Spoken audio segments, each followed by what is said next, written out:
Anem a realitzar la comunicació entre dues CPUs mitjançant un sistema d'OPC-UA. Aleshores tindrem una CPU que actuarà com a servidor, mentre que l'altra es connectarà al servidor com a client. Bé, el servidor seria aquest d'aquí. En aquest servidor el que tenim, si mirem les propietats, podrem veure doncs, que en l'opció OPC-UA hem activat la seva funcionalitat de servidor. A més, si examinem com està feta la configuració, veurem que no hem permès que s'accedeixi doncs, a la interfície del SIMàtic, evitant així doncs, que es pugui accedir als blocs de dades. El port de comunicació és 4840 i podrem treballar sense haver d'utilitzar certificats.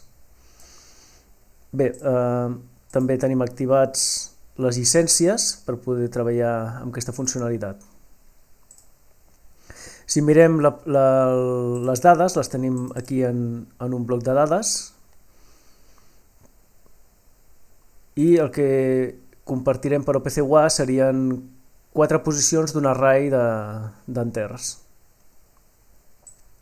A més, hem creat aquí una interfície de servidor, que és la que tindrem accessible des dels clients, a la qual doncs, podem accedir a aquestes 4 dades que teníem en el bloc de dades. Bé, anem doncs a carregar el nostre servidor en el simulador. Anem a veure quines IPs tenen cadascun dels PLCs. 243 i 52. Obrim doncs el PLC Sim Advanced i anem a crear les interfícies de simulació.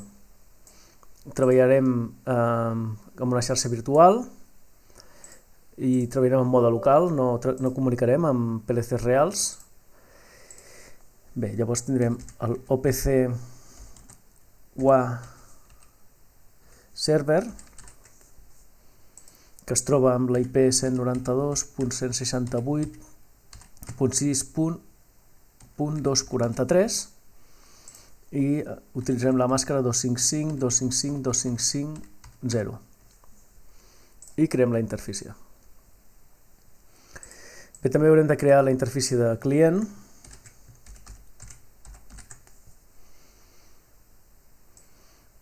I que estava en la 52. I creem també aquesta interfície.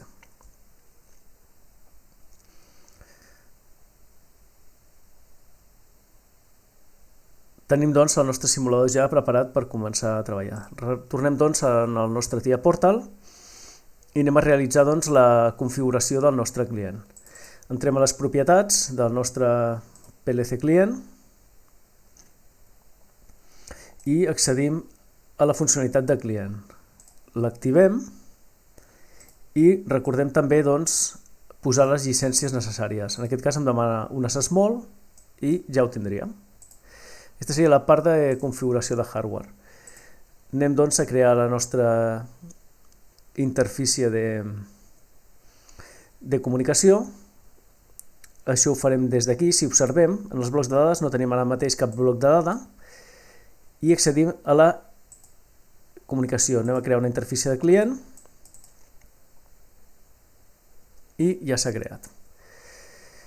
Què necessitem per poder crear aquesta interfície? Li hem de dir les dades, quin format han de tindre per poder comunicar amb el nostre el nostre servidor. Aleshores, el que farem serà connectar online al nostre servidor per poder accedir a aquestes dades des del nostre client. Carreguem doncs el servidor en el nostre simulador.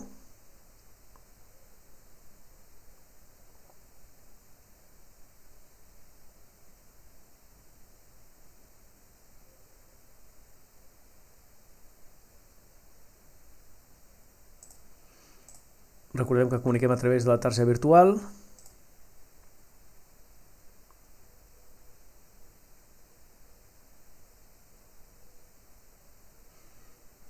I ja l'ha trobat. Carreguem.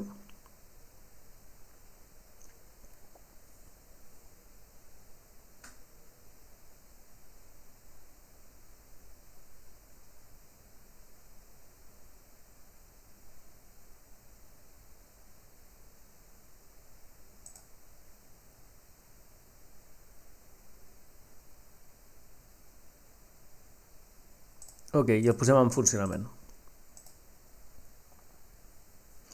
Anem a carregar també doncs, la configuració que tenim ara de client. Esperem un moment que això acabi de carregar. S'ha quedat carregar, s'ha quedat bloquejat un moment.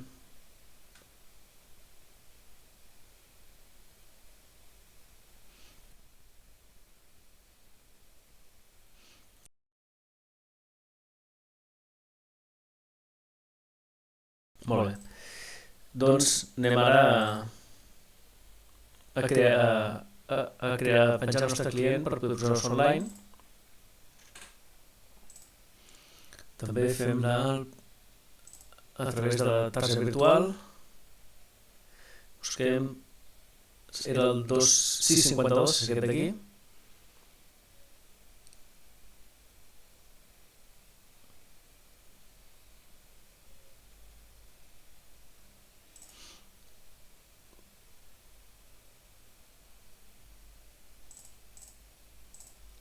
I el posem en funcionament. Bé, ja el tenim en marxa, podem comprovar-ho. Estan els dos ja carregats i en marxa. Aleshores, el que farem ara doncs és, primer, donem-nos compte que un cop hem creat la interfície de clients ens ha creat un bloc de dades que utilitzarà el PLC doncs, per rebre les dades del servidor. Bé, anem a posar-nos online.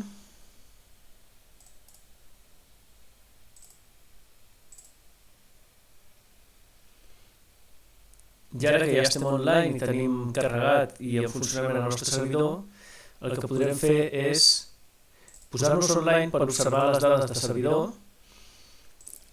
Recordem que el servidor estava en el 192.168.6.243 i el port de comunicació era el 4840. Diem que busqui el servidor i l'ha trobat. Treballem sense seguretat, connectem i ja ens apareixen aquí les dades amb les quals volem treballar. Si anem aquí veiem que no tenim accessibles els blocs de dades perquè li hem dit que no ho fossin en la configuració de servidor, però sí que podem accedir a través de la interfície de servidor. Seria aquesta d'aquí. Anem a crear una llista de lectura. En aquest exemple simplement farem una lectura de dades i posem aquí les nostres dades. I ja tindríem doncs muntada la nostra llista de lectura. Si observem ara aquí el nostre bloc de dades, veiem que no apareix res. Però en la interfície de client sí que l'hem col·locat. Per tant, quan compilem, veurem com ens munta tota aquesta estructura de dades on tinc les dades accessibles, també els temps per poder realitzar la connexió, etc. Per tant, carreguem tots aquests canvis que s'han realitzat en el nostre simulador, anem offline, carreguem,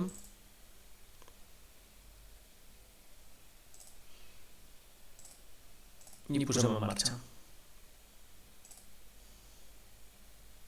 Si ens fiquem online altra vegada, veurem doncs que ja està tot actualitzat, tot correcte. Podríem posar les ulleres i veuríem doncs, que aquest bloc de dades ja està preparat per poder començar a rebre dades. Bé, el que ens queda ara és crear la comunicació amb el nostre servidor. Bé, per fer això ho farem en el main. En un altre tipus de projecte podríem fer una FB. Aquestes funcions de comunicació les trobarem aquí a l'apartat de comunicació, dintre la carpeta OPC-UA. Veiem que apareixen moltes funcions de comunicació, però ja veurem com també són bastant senzilles de configurar. Posarem la Connect.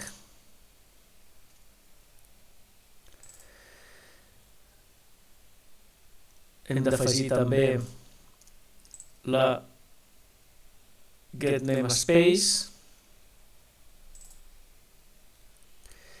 També necessitarem la getHandleList. Ens farà falta també la lectura de llista.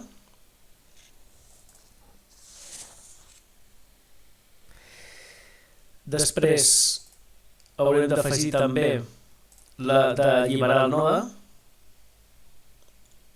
seria aquesta d'aquí, i finalment la que ens desconnectarà la comunicació. D'acord. Bé, veiem que aquí ens demana moltes dades, però tenim aquesta funcionalitat de configuració que ens facilita molt la forma de treballar. Anem a sortir de l'online i aquí veiem que escollim la interfície client que hem creat i veiem que ja ens posa tota aquesta sèrie de dades. En la següent funció també hem de dir-li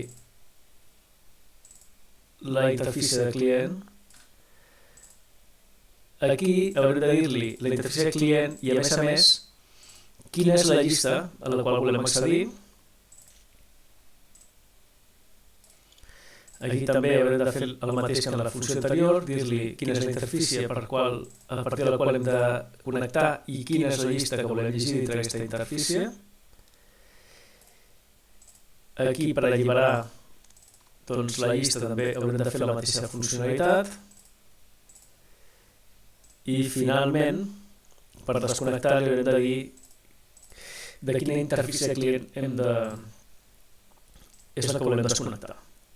Ja tindríem realitzada tota aquesta configuració, però ens falta col·locar els bits que ens faran posar en marxa aquestes funcions. Per tant, aquí tindríem connect, per exemple.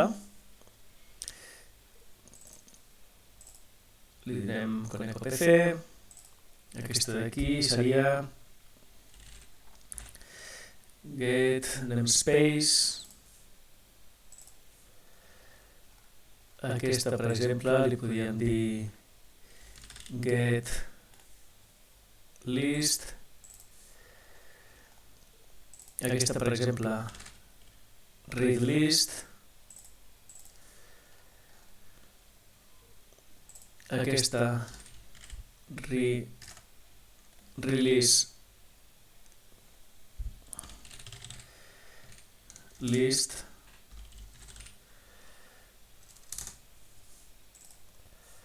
Anem a crear una memòria global i aquí disconnect. I ja tindríem realitzada la nostra programació. Per tant, anem a carregar els canvis.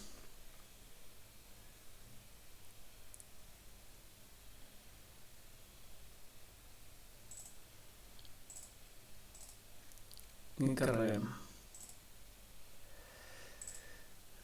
Anem a visualitzar l'estat de les nostres funcions i, per exemple, anem a connectar, anem a fer la connexió PCUA. Veiem que no està connectant correctament. Això és perquè no ha agafat bé una de les dades, és aquesta d'aquí. Anem a modificar-la. Perdó, seria això d'aquí.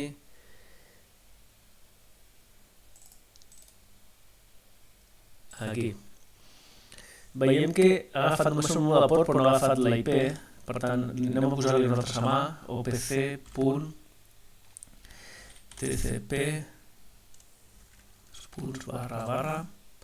i aquí, si no recordem malament, era 192.168.6.243 i el número de port era el 4840.